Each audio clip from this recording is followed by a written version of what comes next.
오늘 발표를 하게 되어 기쁩니다. 특히 대면으로 이렇게 만나 뵙고 발표를 하게 되어서 좋습니다. 거의 3년 만에 이제 이런 자리를 갖게 된 것 같습니다.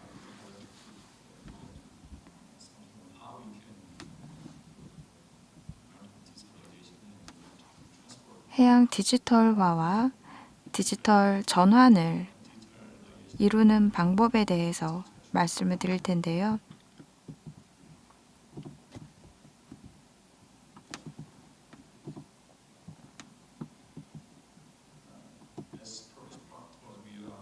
박 교수님께서 말씀하신 것처럼 우리는 요즘 디지털 전환 시대 또는 제4차 산업혁명 시대에 살고 있습니다.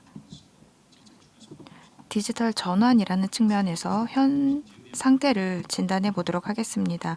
어제 진리안님께서 말씀하셨는데 디지타이제이션, 전산화와 디지털라이제이션의 차이점에 대해서 설명을 해주셨죠. 그런데 디지털화는 디지털 전환하고 조금 또 다른 의미를 가지고 있습니다. 그래서 저는 이 용어들의 차이점에 대해서 먼저 설명드리겠습니다. 디지타이제이션, 전산화부터 시작해 보겠습니다. 이것이 디지털 전환의 첫 단계라고 할 수 있는데요.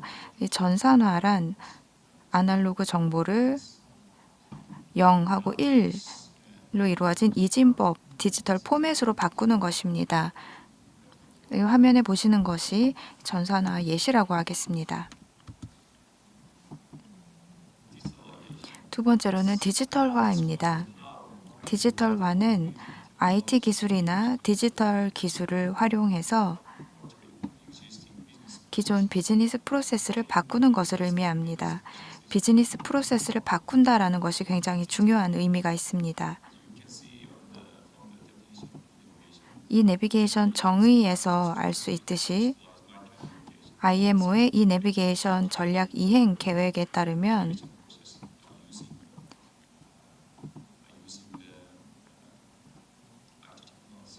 IT 기술을 활용해서 항해 전 과정에서 여러 가지 서비스를 향상시키고 해양 환경을 보호한다라고 되어 있죠. 항해 프로세스 자체가 바뀐다기보다는 항해를 구성하는 다양한 요소들이 IT 기술의 지원을 받게 된다라는 거라고 볼 수 있겠습니다. 디지털 전환입니다. 디지털 전환은 이 산업 전반에 걸쳐서 전 세계적으로 가장 많이 언급되는 용어라고 할 수 있습니다. 디지털 전환이라는 것은 새로운 비즈니스 로직을 구현하고 또 가치를 창출하기 위해서 이제 새로운 비즈니스 모델을 개발하는 것입니다. 디지털 전환은 새로운 비즈니스 모델, 또 새로운 가치 창출, 이것이 핵심이라고 하겠습니다. 이렇게 용어의 정의를 알아보았는데요. 지금 우리의 현 상태는 디지털화가 한창 진행되는 중이라고 할 수 있습니다. 디지털화가 아직 완료되지 않았고요. 디지털 전환을 향해서 나아가고 있는 것이 현재 수준이라고 생각합니다.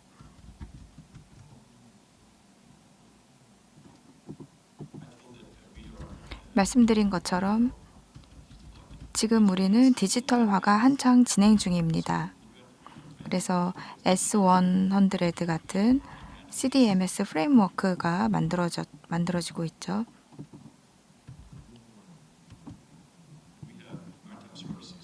또 회사 서비스, 즉 디지털 서비스가 있습니다. 이것이 IT 기술을 활용해서 항해 관련한 서비스에 많은 변화를 일으키게 될 것입니다.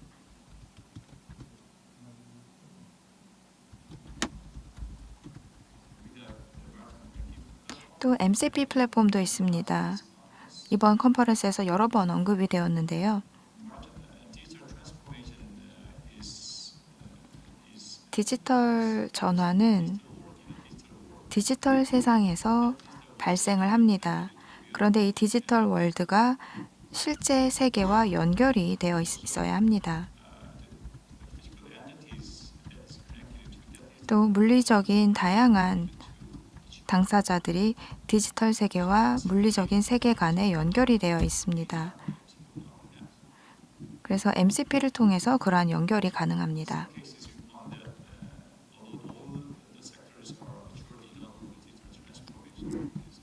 여러 산업 섹터들이 디지털 전환을 위해서 나와왔고 또 성숙한 그런 산업 섹터들이 있습니다. 그중 하나가 스마트 내비게이션, STM 서비스 등등이 있습니다.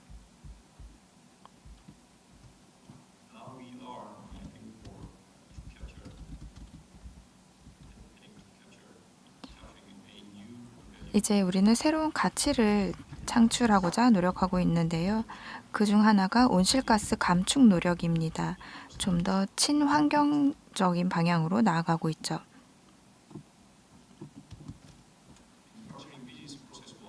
비즈니스 프로세스를 변경한다라는 측면에서 보면 자율운항 선박을 빼놓을 수 없습니다.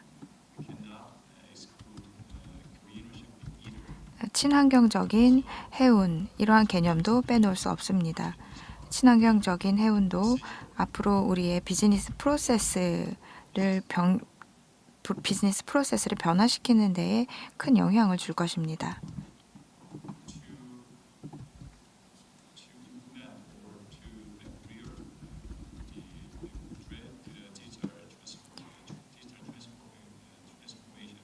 디지털 전환을 회사 분야에서 실현하기 위해서는 새로운 이니셔티브가 필요합니다. 완전히 지금까지 없었던 새로운 이니셔티브는 아닙니다만 제가 지난번 컨퍼런스에서도 제안했던 내용인데요. 제가 글로벌 해양 디지털 항로 전환, 줄여서 GMDRT라고 하는 이니셔티브를 제안합니다.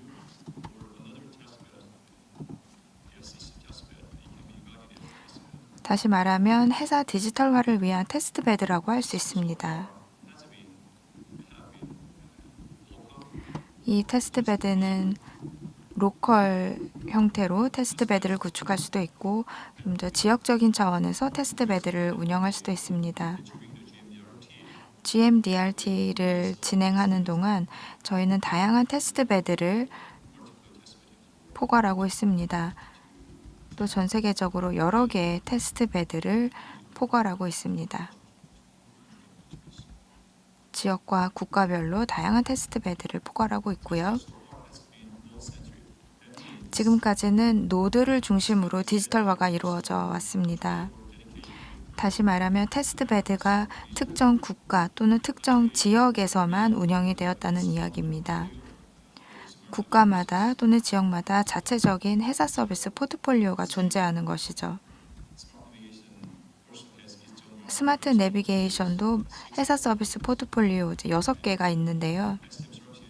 STM 서비스의 경우에도 회사 서비스 포트폴리오가 있습니다.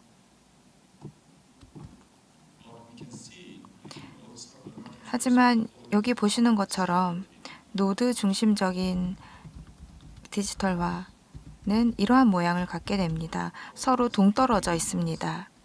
노드가 동떨어져 있죠.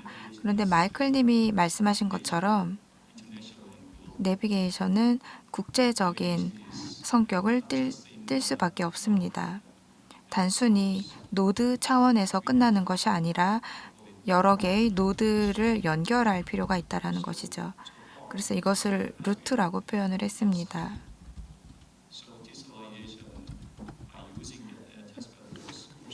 테스트베드를 활용해서 디지털화를 해야 하는데 현재는 노드 중심의 서로 동떨어진 노드를 중심으로 디지털화가 이루어져 있습니다. 하지만 GMDRT에서는 노트 간의 간격을 메우게 됩니다. 그래서 루트 중심의 디지털화를 이루게 되는 것입니다. 이것이 궁극적으로 글로벌 회사 디지털화의 모습이 될 거라고 생각합니다.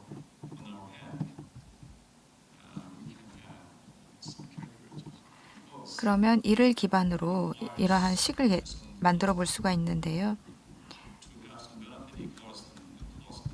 이러한 혜택을 누리기 위해서는 비용이 수반될 수밖에 없습니다. 여러 이해관계자들이 존재하는데요. 서비스 제공자도 있고 정부도 있고 소비자들, 그러니까 선사, 해운회사들도 있습니다. 이렇게 다양한 이해관계자들이 자신만의 그 편익을 계산하고 이것을 적용하고 있는데요. 저는 그래서 각각 이해관계자 입장에서 편익을 계산해 보았습니다. 서비스 소비자 고객 입장에서, 그러니까 선사 입장에서 한번 계산을 해 보았고요. 그러면 고객 입장에서는 추가적인 장비를 구비할 필요가 있습니다. 근데 중요한 것은 추가적인 장비를 투자했을 때 얼마나 많은 그 혜택을 얻을 수 있을 것인가, 그것이 중요하다고 생각합니다. 서비스 제공자 입장에서 보면, 그러니까 정부 입장이라고도 하겠습니다. 일단 이산화탄소 배출을 더 줄일 수 있고요. 항해의 안전성을 높일 수 있습니다. 그리고 공급망의 안정성을 기할 수 있습니다. 특히 코로나19 때문에 공급망의 안정성이 중요한데요. 이러한 것들이 디지털화를 통한 장점, 혜택이라고 하겠습니다. 그렇기 때문에 이 서비스 제공자는 추가적인 서비스 인프라를 구축해야 합니다. 한국이 했던 것처럼 이제 통신 인프라를 만드는 것, 이것이 서비스 제공자 입장에서 해야 할 일이라고 할 수 있고요. 그러면 선원 입장에서 살펴보겠습니다. 선원은 이러한 디지털화를 통해서 항해를 더 안전하게 할 수 있습니다. 그리고 업무량이 줄어들 수 있죠. 하지만 비용적인 측면이라면은 디지털화로 인해 늘어나는 그러한 업무도 있을 것으로 보입니다. 이렇게 세 가지 이해관계자 입장에서 편익을 계산해 보았는데요. 이것을 조화롭게 조합을 하는 것이 중요합니다. 때로는 각 이해 당사자들 간의 편익이 서로 조화롭게 맞을 수도 있고, 때로는 서로 상충이 발생하는 경우도 있을 것입니다. 하지만 디지털 전환을 하는 과정에서 이 다양한 이해 관계자들의 편익을 조화롭게 조정하는 것이 중요합니다.